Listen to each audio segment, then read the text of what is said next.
आखिर कैसे काँप उठे पांडव जबकि कर्ण का बदला लेने आया उसका पराक्रमी पुत्र। आखिर कैसे लिया कर्ण के उस पराक्रमी पुत्र ने अपने पिता की मृत्यु का बदला। महाभारत जैसे विनाशकारी युद्ध में सबसे महान धनुर्धर्य की बात आती है तो कर्ण का नाम अवश्य लिया जाता है। लेकिन क्या आप जानते हैं कि कर्ण के 9 पुत्रों का वर्णन भी हमें महाभारत में देखने को मिलता है, जो बेहद ही पराक्रम शूरवीर और महायोद्धा थे। कर्ण के उन 9 पुत्रों में से एक ऐसा भी पुत्र था जो महाभारत के अंत तक बचा रहा, जिसने अपने पिता की मृत्यु का बदला लिया, जिसे देखकर खुद भगवान श्री कृष्ण भी चौंक उठे, क्योंकि कर्ण का वीर पुत्र अपने पिता के समान ही शूरवीर था। उसको हराना पांडवों के बस की बात नहीं थी। वास्तव में हम कर्ण की जिस पुत्र का बात कर रहे हैं उसका नाम था वृषकेतु, जिसके बारे में कहा जाता है कि वो ब्रह्मास्त्र, वरुणास्त्र, अग्निअस्त्र, भव्य अस्त्र, ब्रह्मशील अस्त्र का ज्ञान रखने वाला पृथ्वी का एक आखिरी योद्धा था और अपने वीरता का दम पर महाभारत युद्ध के अंत तक जीवित बचा रहा। अपना शासनकाल भी चलाया, अपना असीम पराक्रम दिखाती हुई इंद्रप्रस्थ में राज भी किया था। आखिर विषकेतु ने अर्जुन से कैसे बदला लिया, ये जानने के लिए वीडियो के अंत तक बने रहिएगा। और चैनल पे नए आए हैं तो चैनल को सब्सक्राइब जरूर कीजिएगा और कमेंट में लिखिएगा जय श्री कृष्ण। तो चलिए वीडियो शुरू करते हैं। कर्ण एक ऐसा पात्र था महाभारत में जो देव पुत्र होने के बावजूद भी सामाजिक प्रताड़ना का सामना करना पड़ा और उसके समाज में अस्वीकार किया गया। लेकिन कर्ण ने कुरुक्षेत्र में अपने भाइयों पांडवों को छोड़कर कौरवों का साथ दिया था। कुंती और सूर्य का पुत्र था कर्ण। कुंती ने कर्ण को अविवाहित होते हुए जन्म दिया था। एक रथ सारथी ने कर्ण का पालन किया, जिसके कारण कर्ण सूतपुत्र कहा जाता था।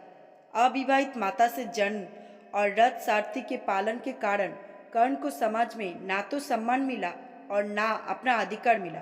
कर्ण के सूतपुत्र होने के कारण द्रौपदी, जिसको कर्ण अपनी जीवन संगनी बनाना चाहता था, उसने कर्ण से विवाह से इनकार कर दिया था। इन सब कारणों से ही कर्ण पांडवों से नफरत करता था और कुरुक्षेत्र युद्ध में कौरवों का साथ दिया था। भगवान कृष्ण कर्ण की मौत का कारण बने। भगवान कृष्ण ने ही अर्जुन को कर्ण के वध का तरीका बताया था।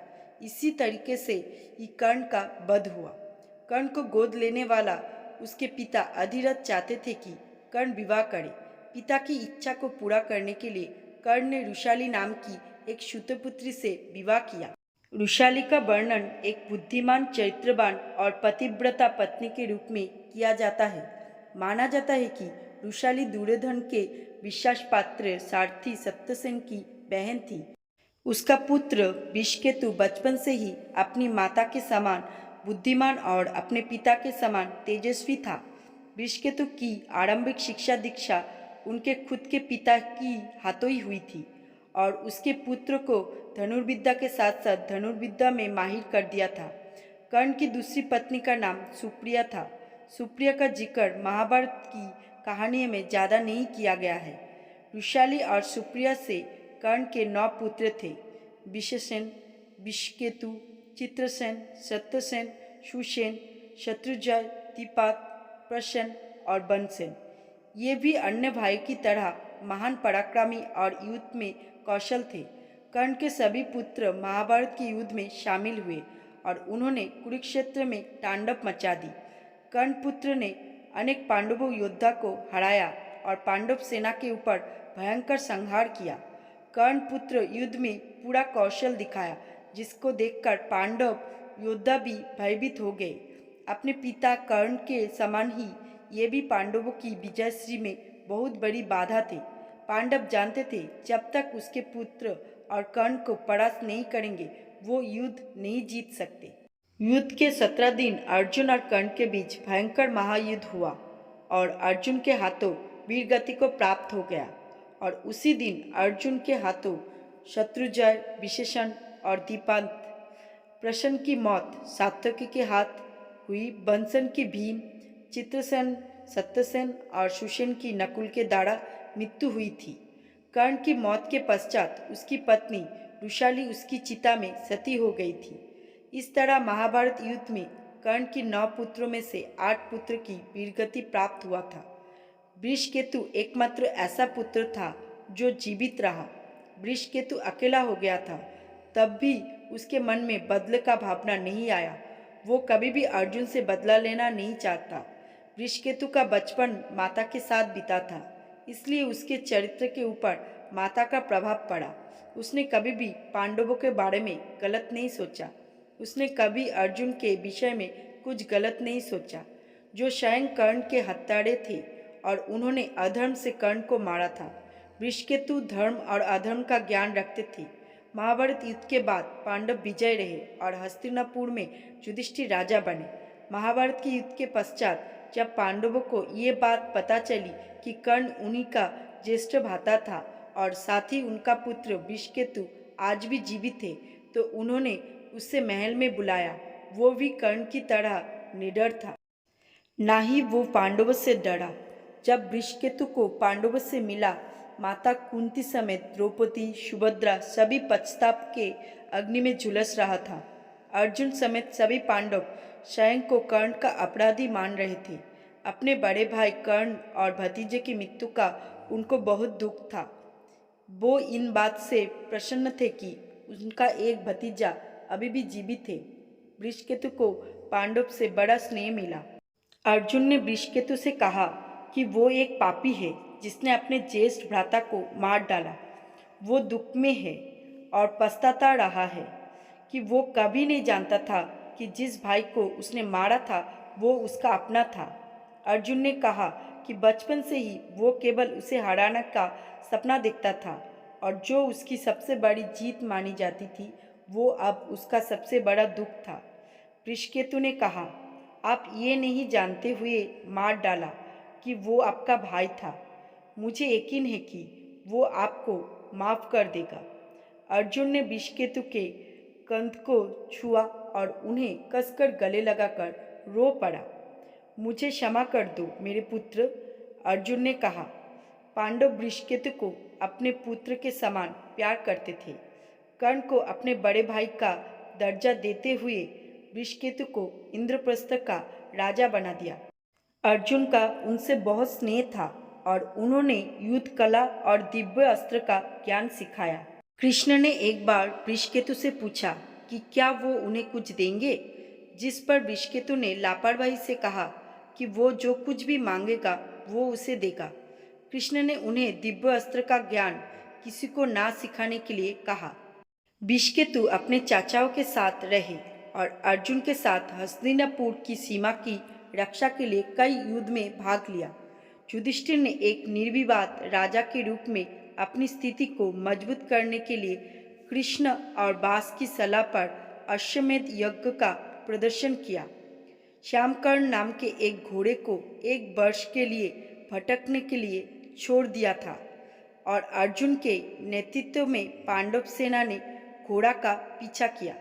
जैसे ही घोड़ा घूमता था, सभी क्षेत्रों के राजाओं ने युधिष्ठिर के शासन को स्वीकार करने का या युद्ध का सामना करने के लिए कहा।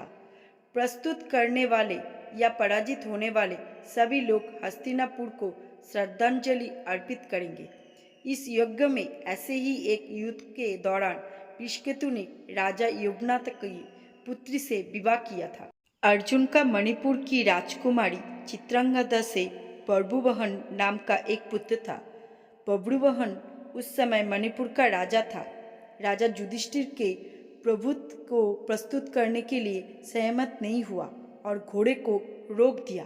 उन्होंने अर्जुन को अपने पिता के रूप में नहीं पहचाना। अर्जुन ने वृषकेतु को मणिपुर की राजा से लड़ने के लिए कहा और वो मारा गया। तब अर्जुन ने स्वयं राजा पर आक्रमण किया और अर्जुन भी मारा गया।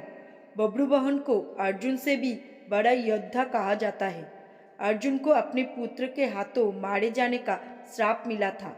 कुरुक्षेत्र में युद्ध में कुरुवंश के पितामह भीष्म पितामह पर आक्रमण करने के लिए एक किन्नर राजकुमार शिखंडी को ढाल के रूप में लगाया गया था। भीष्म की माता गंगा ने अर्जुन को अपने ही पुत्र द्वारा मारे जाने का श्राप दिया था। चित्रांगदा ने ये खबर सुनी और दौड़कर आई और अपने बेटे को बताया कि उसने किसे मारा। बबरू बहन को पता चला कि उसने अपने पिता की हत्या कर दी, तो उसने पश्चाताप किया और अपने प्राण त्यागने का प्रयास किया। उनकी सौतेली माँ उलूपी जब स्वयं गंधर्व राजकुमारी थी, उन्होंने अर्जुन को पुनर्जीवित करने के लिए नागमणि का उपयोग किया। अर्जुन वृषकेतु के बिना नहीं रहना चाहता था, क्योंकि उसने युवा राजकुमार की मृत्यु के लिए खुद को दोषी ठहराया था, क्योंकि उसने राजकुमार से लड़ने के लिए कहा था। कृष्ण ने फिर से वृषकेतु को पुनर्जीवित किया। वर्ष के अंत में सभी हस्तिनापुर लौट आए। भारतवर्ष के एक निर्विवाद राजा के रूप में युधिष्ठिर का एकीकरण स्थापित किया गया था। विषकेतु और उनकी दुल्हन का बड़े उत्सव के साथ स्वागत किया गया। ये घटना पांडु वंश और हस्तिनापुर के लिए बहुत सारी खुशियां लेकर आई। कुरुक्षेत्र के महान युद्ध के अंत में वृषकेतु की भूमिका महत्वपूर्ण है। महाकाव्य महाभारत कोई अन्य विषयों के बीच शासन कला को छूता है। ये किसी के सत्य की रक्षा और बचाव के लिए धर्म की बात करता है, लेकिन एक का सच दूसरे का जहर हो सकता है। ये आज भी सच है। दोस्तों, कर्ण के पुत्र विषकेतु के बारे में जानकर आप सब लोगों को कैसा लगा, कमेंट में ज़रूर बताइएगा। और वीडियो अच्छी लगी तो वीडियो को लाइक ज़रूर कीजिएगा, और चैनल पे नए हैं तो चैनल को सब्सक्राइब जरूर कीजिएगा। मैं आप लोगों के लिए ऐसे ही नए नए रोचक कहानी लेकर आता रहूँगा। कहानी पूरा सुनने के लिए दिल से धन्यवाद।